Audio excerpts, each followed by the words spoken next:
அனைவருக்குமே வணக்கம். சற்று முன் கிடைத்திருக்கக்கூடிய ஒரு மிக மிக முக்கியமான செய்தி ஒன்று வெளியாகியுள்ளது. சற்று முன் செந்தில் பாலாஜிக்கு 7 ஆண்டு சிறை தண்டனை, கதை முடிந்தது.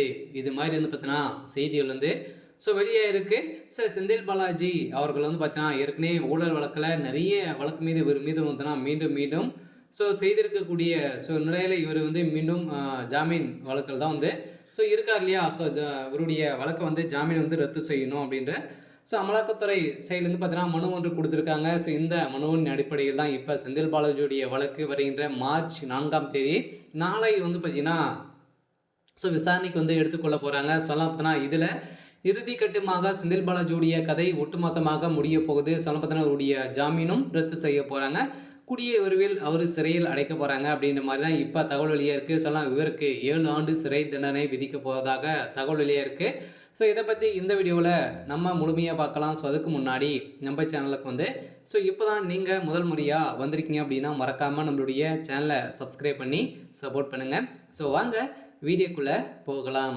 பார்த்தீங்கன்னா செந்தில் பாலாஜி அவர்கள் ஏற்கனவே புழல் சிறையிலேருந்து அடைக்கப்பட்டவர் இல்லையா. 1.5 வருட காலங்களாகவே இருந்தார். ஏற்கனவே அதிமுக ஆட்சி காலத்தில் அவர் போக்குவரத்துறை அமைச்சராக இருந்தார். அதில் வேலை வாங்கி தருவதாக நிறைய மெகா ஊழல் செய்திருக்காரு அப்படிங்கிற மாதிரி தொடரப்பட்ட வழக்கின் அடிப்படையில் அவர் ஏற்கனவே எதிர்கட்சியாக இருக்கும்போது முதல்வர் ஸ்டாலின் அவர்கள் தான் வழக்கு பதிவு செய்தார்.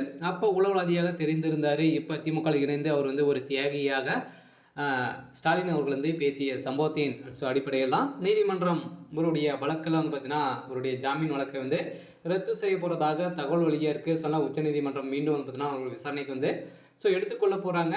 ஆனால் செந்தில் பாலாஜி மீதான 3 வழக்குகளை தற்போதைய விசாரணை நிலவில் குறித்து அறிக்கை சென்னை உயர்நீதிமன்றத்தில் உச்சநீதிமன்றத்தில் செல்லப்பட்ட உரையில் தாக்கல் செய்யப்பட்டு இருக்கக்கூடிய சூழ்நிலையில் ஏற்கனவே 2011-15 ஆண்டு காலத்தில் ஜெயலலிதா ஆட்சி காலத்தில் தான் போக்குவரத்துறை அமைச்சராக இருந்தார். அப்போ தான் பார்த்தீங்கன்னா மெகா ஊழல் செய்திருக்காரு அப்படின்ற மாதிரி தொடரப்பட்ட வழக்கின் அடிப்படையில் இப்போ கைது செய்யப்பட்டிருக்காரு.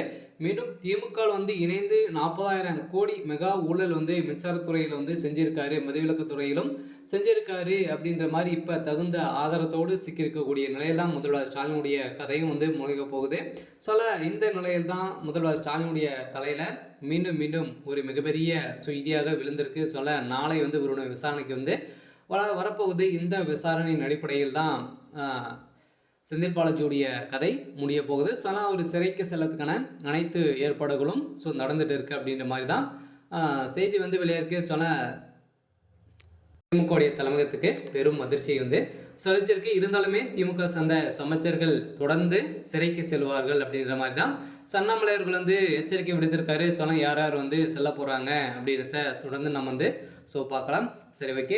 இன்னைக்கான அப்டேட் பார்த்தீங்கன்னா இதுதான். மறக்காமல் நம்மளுடைய சேனலை சப்ஸ்கிரைப் பண்ணி சப்போர்ட் பண்ணுங்கள். தேங்க்யூ.